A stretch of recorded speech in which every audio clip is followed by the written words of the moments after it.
What's up, guys? So it's been a little while, so we're gonna rewind back to 2 weeks ago, and we're gonna get you guys all caught up with what has happened with the car. Good morning, guys. So yesterday night, I went and picked up this Harbor Freight 1-ton Pittsburgh foldable crane for pulling the engine out. So today we are going to open this, get it built, and then I'm going to come home from work. I don't have class today, and we are going to try and get the engine all pulled. So I just got off work. I'm going to start doing some car work. And the next step is to remove the whole front panel, the radiator support. So this whole piece is going to come out with the radiator, AC condenser, and all of that stuff, and then we'll just have a clear shot to the engine. I spent a good amount of time trying to mess with that and get the whole radiator support off, but I finally did it. So here is the car with all of that off, but it is getting kind of cold out, so I'm going to call it right there. I think that was a good chunk of work. And now I'm going to pull this thing inside and start to finish this up.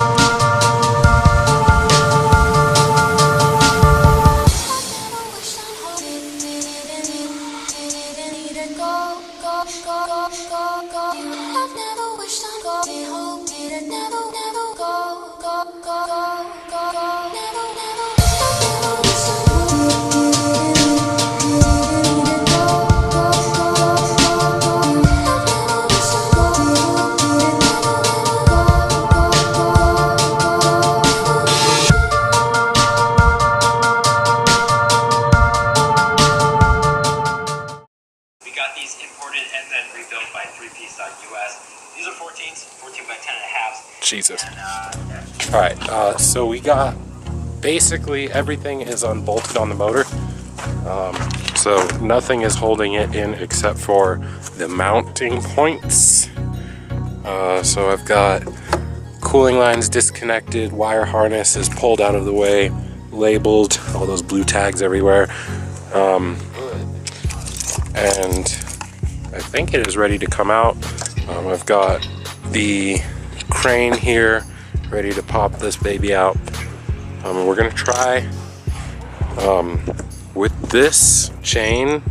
The biggest bolt we could fit through the pieces was around this, the 3/8 bolt. So we're gonna do that. We have 4 mounting locations, so 1, 2, 3, and then 1 on the transmission, and then I'm gonna do some tie down straps through this chain here, just to make it a little bit more stable. But I think we are ready to go. So yeah, the engine is coming out. It isn't too bad. There's just a lot of like tedious little things that are in the way, and yeah, other than that, it's out, and we just got to put it somewhere and start taking it apart from there. So oh, my bad.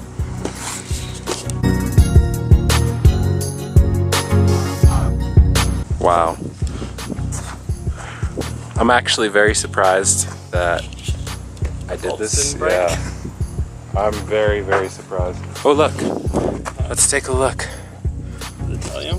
This turbo is so freaking cherry. There's only a little shaft play just because it's been sitting for a month, so there's no oil in the bearing, but wow, it like, that's eBay quality. Of course it doesn't there. Of course it doesn't. eBay quality, guys. eBay's not so bad. Yeah, it really isn't so bad. This turbo came blown with the kit. I rebuilt it with some eBay internals, and it has lasted this long, so pretty stoked. So now we just got to get this apart, and then take it to the machine shop, get the stuff bored out, clearances checked. Yeah.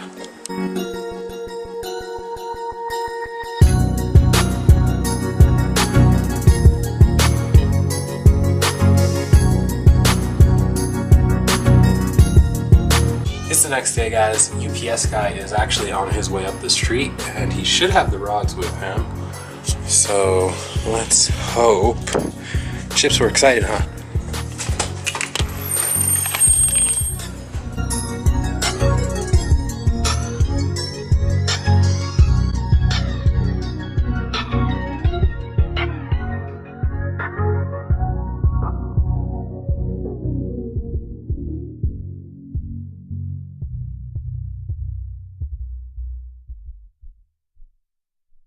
Bam!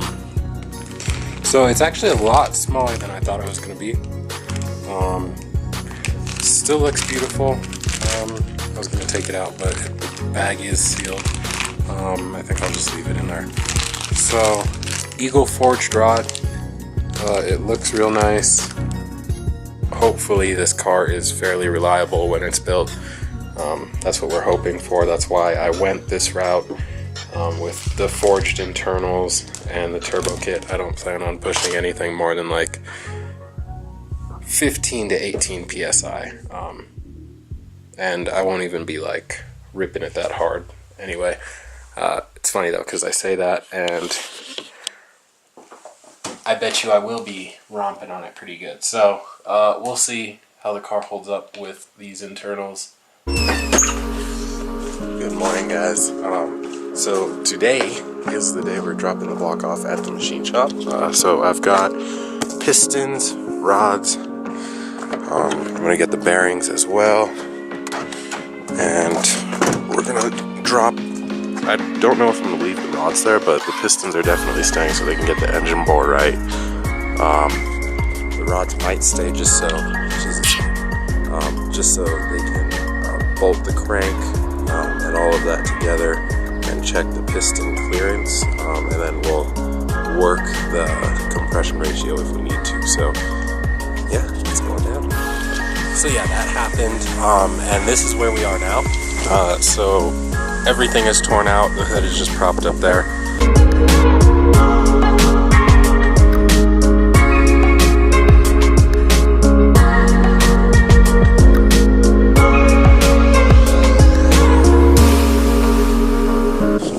I did drop the shift assembly, if I can zoom in there. So there's the automatic shift assembly. Here is the standard transmission. Again, that won't be bolted up until we get the block back from the machine shop. I did go to the junkyard today to pick up some shift ends, or shift cable ends. A few pieces for the wiring. So I've got the 2 plugs for the clutch switches, this reverse light switch and plug, or whatever, and then also the number 53 relay that I'm gonna have to put in place of the 175 relay. So that is that. Also inside the car, ooh, don't want to break my mirror, but the inside is torn to crap. It's real depressing coming in here. So I try to get stuff done as fast as I can. Yeah, so this is the relay that is coming out. So the 175, I just have to splice a few of these wires from what I understand. This is definitely the hardest part of doing this swap, is getting everything to work with the transmission and with how the car already was. So splice these wires in for like the clutch switch and the starter switch and all of that type stuff, so everything functions properly. Hopefully it's not like this for too long.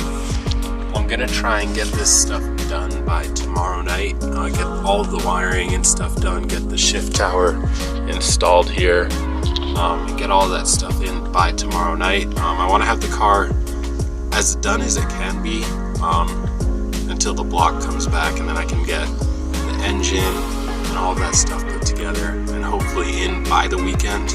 There is a car meet on the 28th downtown, and I do hope to have the car running by then. We'll see if I can actually drive it there, because I haven't driven a standard for like 2 years.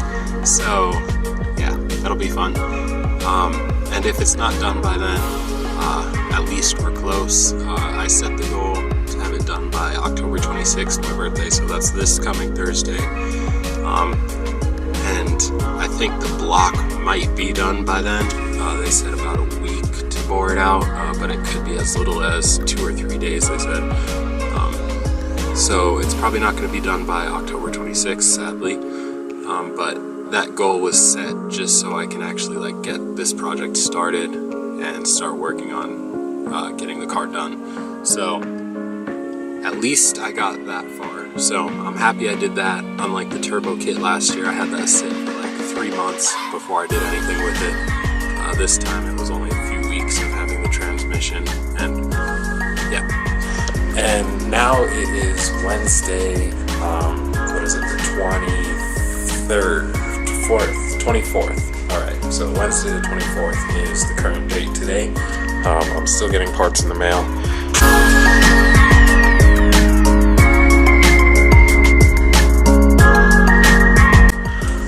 So yeah guys, what was in that package? So I have a Cometic head gasket. It is, what is that, 51 thousandths of an inch, so 0.051 inches. It's one of the thicker head gaskets, just so the compression ratio for the car is a little bit lower. I didn't realize that they do make 2 sizes thicker, so they have 65 thousandths and 80 thousandths of an inch, or 86 thousandths of an inch. So I could drop the compression ratio down even further if I needed to, without touching the pistons or anything like that. It's almost like using a head spacer, but it's built into the gasket, so that's kind of nice.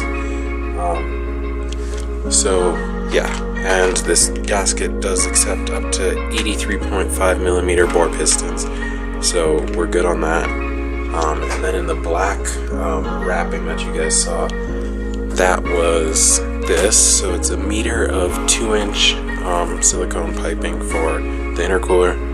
I was always blowing pipes off right behind the radiator, where it went down in front of the alternator and all of those accessory pulleys. So if I'm running one long tube from, say, like the top of the engine down to a little bit below the radiator, it'll either blow at the bottom here or at the top. Instead of blowing, it was right in the middle, and it was like impossible to get in there because everything was hot. The alternator gets super hot. Found out the hard way, burning my hand on that. So yeah, but I am currently editing the video that you guys are gonna get within like a few minutes. And yeah, more car work tomorrow.